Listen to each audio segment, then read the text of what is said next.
Roger William Corman was born April 5, 1926, in Detroit, Michigan. Initially following in his father's footsteps, Corman studied engineering at Stanford University, but while in school, he began to lose interest in the profession and developed a growing passion for film. Upon graduation, he worked a total of 3 days as an engineer at U.S. Electrical Motors, which cemented his growing realization that engineering wasn't for him.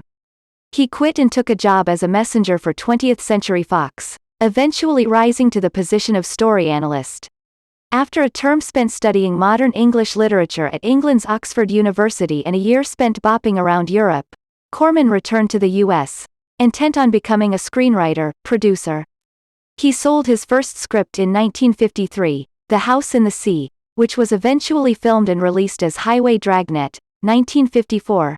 Horrified by the disconnect between his vision for the project and the film that eventually emerged, Corman took his salary from the picture, scraped together a little capital and set himself up as a producer, turning out Monster from the Ocean Floor, 1954.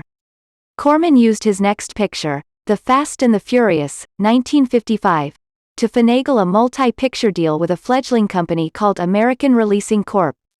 ARC. It would soon change its name to American International Pictures, AIP, and with Corman as its major talent behind the camera, would become one of the most successful independent studios in cinema history. With no formal training, Corman first took to the director's chair with 5 Guns West, 1955, and over the next 15 years directed 53 films, mostly for AIP. He proved himself a master of quick, inexpensive productions, turning out several movies as director and/or producer in each of those years: 9 movies in 1957, and 9 again in 1958. His personal speed record was set with The Little Shop of Horrors, 1960, which he shot in 2 days and a night. In the early 1960s he began to take on more ambitious projects, gaining a great deal of critical praise, and commercial success, from a series of adaptations of Edgar Allan Poe stories, most of them starring Vincent Price. His film The Intruder, 1962, was a serious look at racial integration in the South, starring a very young William Shatner. Critically praised and winning a prize at the Venice Film Festival, the movie became Corman's first and, for many years, only commercial flop.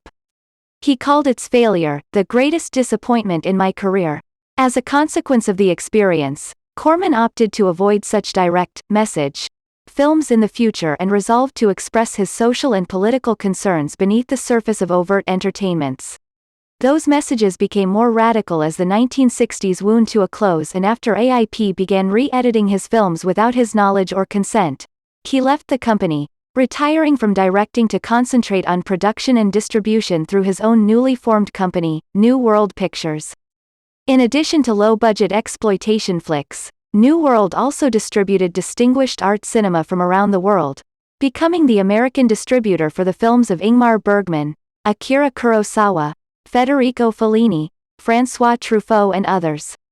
Selling off New World in the 1980s, Corman has continued his work through various companies in the years since: Concord Pictures, New Horizons, Millennium Pictures, New Concord.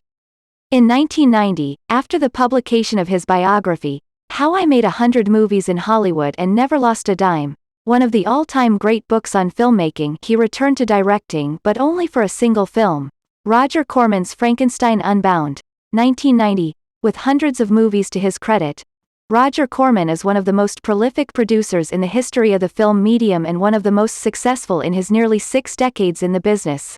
Only about a dozen of his films have failed to turn a profit. Corman has been dubbed, among other things, the king of the cult film, and the Pope of pop cinema, and his filmography is packed with hundreds of remarkably entertaining films in addition to dozens of genuine cult classics. Corman has displayed an unrivaled eye for talent over the years. It could almost be said that it would be easier to name the top directors, actors, writers and creators in Hollywood who didn't get their start with him than those who did. Among those he mentored are Francis Ford Coppola, Ron Howard, Martin Scorsese, Jack Nicholson, James Cameron, Robert De Niro, Peter Bogdanovich, Joe Dante and Sandra Bullock. His influence on modern American cinema is almost incalculable. In 2009 he was honored with an Academy Award for Lifetime Achievement.